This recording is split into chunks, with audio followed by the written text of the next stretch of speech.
Magandang hapon po sa inyo lahat. Ako pong muli si Elizalde. Welcome to Chess Light Mastery. And sa hapong ito ay pag-aaralan po natin yung ating previous game. I am competing against the rating 1325 and I am black. So tara, simulan na natin ang ating review. So the opponent moved e4 and I moved d6. So ito po ay yung tinatawag nating Kirk defense. Kadalasan ito po yung aking opening na ginagawa for black when I play against my opponent kasi dito pa ako komportable. At sa tingin ko po, aside from Sicilian defense, French defense, and Caro-Kann, Turk defense po kasi ay masyado siyang pasensyoso. Marami siyang mga bagay na hindi pa na-explore na bagay sa mga beginners at saka sa mga intermediate player.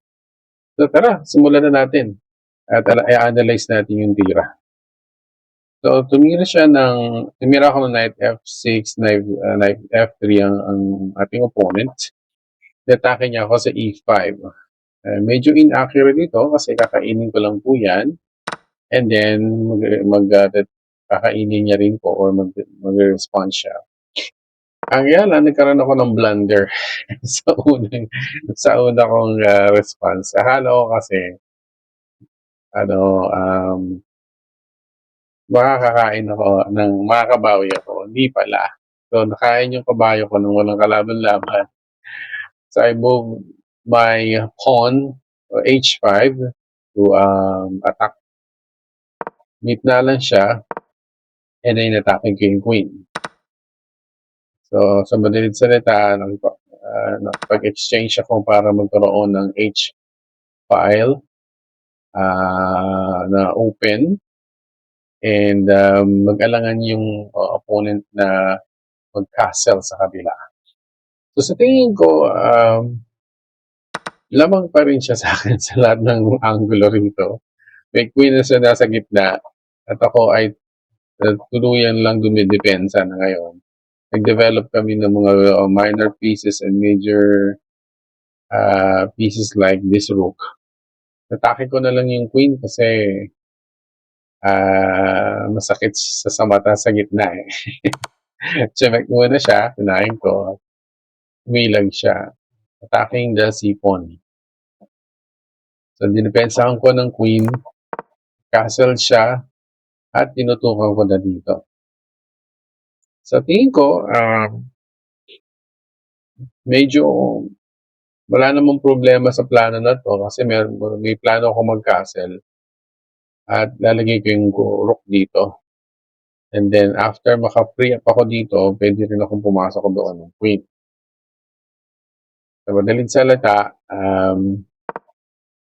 narangan niya yung aking plano at medyo kailangan kong iilag yung rook.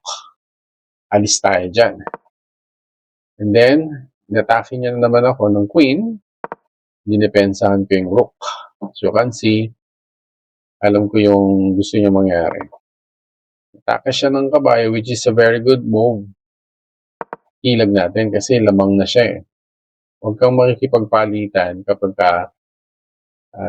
lamang ang kalaban. Iwas ka doon. So, depensa siya doon para sa kanyang kabayo to centralize at manatiling malakas dyan sa gitna. Castle na ako tulad ng una kong plano. Bishop to e3, attacking the pawn on on 8-7. Nilagay ko na yung rook ko to h8 na sa tingin ko ay okay lang mapalitan lahat siya basta makuha ko lang yung queen. So, kumain siya ng pawn. I think ito masyadong attractive para sa akin. So, hinahin ko na. Nakipagpalitan siya. Sige. lumapit ako. Ang plano ko dito ay ah, mag F5 ako, and then push ko siya para ma-push ko rin 'to at magawa ko ng paraan dito, maka-maneuver yung bishop niya dito para dito. Hopefully, makakakain ako or makakamati ako diyan. Kaya lang, inabangan agad ako ng bishop. Tuloy ko lang ang plano ko sa F5, ilag yung kabayo. Diretso lang rin. Diretso, sige. Laban. Lamang ang kalaban, sige, makipagtapalaran lang ako kasi kulong naman yung bishop sa gitna. Pero siyempre, pwede naman yung tumakas dito, kaya dito. Pero hindi niya pinansin. Okay. Inatake niya ako ng kanyang rook. Simek ako. Okay. By the way, pagtira niya dito kanina, nag-resign na siya. Kasi, bakit siya nag-resign? Pagtira niya ng rook G1. Pause the video, mga ka-chess, checkmate, mga ka-chessmate. Kasi, ano eh, hindi ko rin maintindihan bakit siya nag-resign. Pero pwede niya ito pag-aralan. Ang tingin ko dyan, kaya siya nag-resign. Pag-check ko kasi dito, punta siya sa G2, kainin ko na naman yung E3.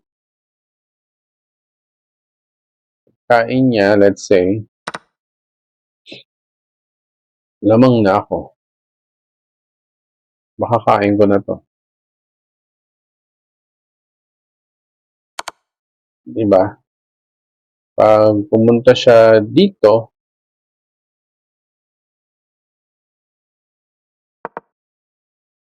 kain ko na naman. Uubusin ko kasi to eh. So, punta niya dito, may tendency na mauubos ko talaga lahat ito.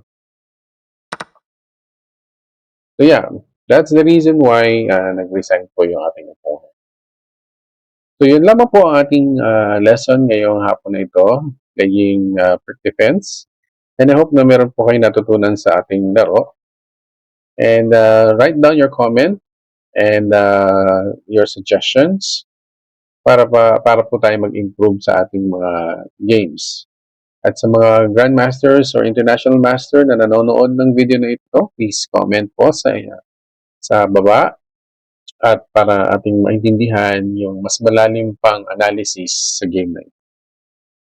Thank you very much for tuning in. See you next time for another exciting videos.